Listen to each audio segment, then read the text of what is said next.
ये जो अपना सवाल लिखा है इसमें, ठीक है, इसको सवाल से ही समझते चलना शुरुआत से। इसमें लिखा है एक जीवन बीमा एजेंट 100 पॉलिसी धारकों की आयु के बंटन के निम्नलिखित आंकड़े ज्ञात करता है। जीवन बीमा एजेंट समझ गए ना, बीमा करने वाले, LIC समझ लो। फिर माध्यक आयु परिकलित कीजिए यदि पॉलिसी केवल उन्हीं व्यक्तियों को दी जाती है जिनकी आयु 18 वर्ष या उससे अधिक हो परंतु 60 वर्ष से कम हो। मतलब बीमा किन लोगों का करना है, 18 से ऊपर वालों का और 60 साल से कम वालों का। ठीक, अब इस सवाल में अलग क्या है, थोड़ा सा बातें नहीं है पीछे। यहाँ पर अपन को जो लिखा हुआ तालिका में, क्या यह तालिका में आयु लिखी हुई है, ठीक है ना, और पॉलिसी धारकों की संख्या। इस सवाल में बाकी सवाल से अलग ये है कि ये जो पॉलिसी धारकों की संख्या है ये बारंबारता नहीं है, ये संचयी बारंबारता है। ठीक है, इस सवाल में बारंबारता हमको पता करनी है।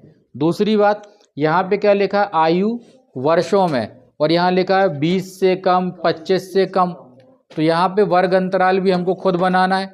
तो वर्ग अंतराल कितने कितने के अंतर से रहेगा, 5-5 के।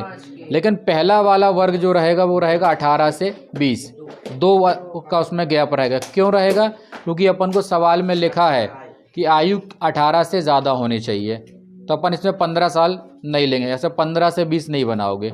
ठीक है, अब इसमें सबसे पहला जो है 20 से कम, तो यहाँ अपन लिखेंगे 18 से 20। दूसरे में 20 से 25, 25 से 30, 30 से 35, 35 से 40, 40 से 45, 45 से और 50 से 55, 55 से 60।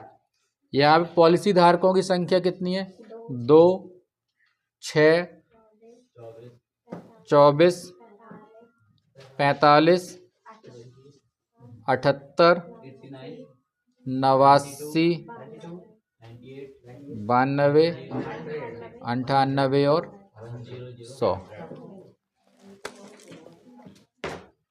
अब इसके बाद यहाँ पर अपन को संचयी बारंबारता पहले से पता है, इसलिए इसमें निकालेंगे क्या, बारंबारता। ठीक है ना, यहाँ पे अपन बारंबारता निकालेंगे F। तो F कैसे निकालेंगे हम, पहला वाला 2 का 2 लिखेंगे, फिर यहाँ से उल्टा माइनस करते जाओ, 6 में से 2 गया 4, 24 में से 6 गए 18, 45 में से 24 घटाएंगे 21, फिर इसके बाद घटाओ उसको 33, फिर 11, उसके बाद। ठीक, इनको ऊपर वाले नंबर से माइनस करते जाना। अब ये सवाल जो है पहले वाले सवाल जैसा बन गया। तो यहाँ पर आखिरी वाला अंक कितना है, 100, मतलब n का मान आ गया 100।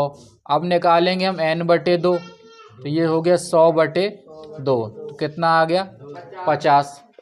ठीक, यहाँ देखो ये 50 आ गया इधर पे। अब ये जो 50 है यहाँ तो कहीं लिखा नहीं है 50, तो 50 यदि होता तो किसके बीच में होता, 45 और 78 के बीच में। ठीक है, तो इन दोनों में बड़ी संख्या कौन सी है, 78। तो 78 के सामने वाली बारंबारता लेनी है हमको, और इसके सामने वाला वर्ग अंतराल लेना है 35 से 40। तो यहाँ पर अपन लिखेंगे कौन सा, माध्यक वर्ग। माध्यक वर्ग है 35 से 40। अब सूत्र में जिन चीज़ों की ज़रूरत है अब हम उनको लिखेंगे एक एक करके। तो यहाँ पे सबसे पहले अपन क्या लिख लें, F। F का मान कितना होगा, 33। SCF नहीं, सिर्फ CF। CF कितनी है, 45। फिर H का मान कितना है, 5, इन दोनों के बीच का अंतर 5 हो गया। फिर L का मान कितना है, 35। कितना आया समझ में, ठीक है ना। L का मान इन दोनों में जो छोटा है वो आ गया, H इन दोनों के बीच का अंतर ये 5 का, तो ये 5 आ गया। CF इसके ऊपर वाले की बारंबारता, ठीक है ना, और F मतलब इसकी माध्यक वर्ग की बारंबारता। ठीक है, अब इसके बाद लगाना है सूत्र, माध्यक बराबर L plus N/2 minus CF/F गुणित H। L का मान 35, N/2 का मान कितना है 50, CF का मान 45 और F का मान कितना है 33, H का मान 5। 50 में से 45 घटाए तो 5/33 और यहाँ पे 5, ये गुणा करेंगे 55/33। ठीक है, अब यहाँ साइड में कर दे रहे हैं। 25 में 33 का भाग के कितना आया था 0.76। अब इनको जोड़ देंगे तो कितना आ गया 35.76। ये आंसर आ गया। समझ में आया? तो इस सवाल की मेन चीज बस यहीं पर है। सवाल में अपन गलती यही कर देते हैं, अपन को लगता है कि जो दिया है वो बारंबारता है और अपन उसकी भी संचयी बारंबारता निकाल के हल करते तो वो गलत हो जाता है। तो ये सवाल विशेष रूप से याद रखना कि संचयी बारंबारता दी गई है, बारंबारता निकालेंगे फिर ये नॉर्मल सवाल बन जाएगा। ठीक है, बस ये हो गया ख़त्म।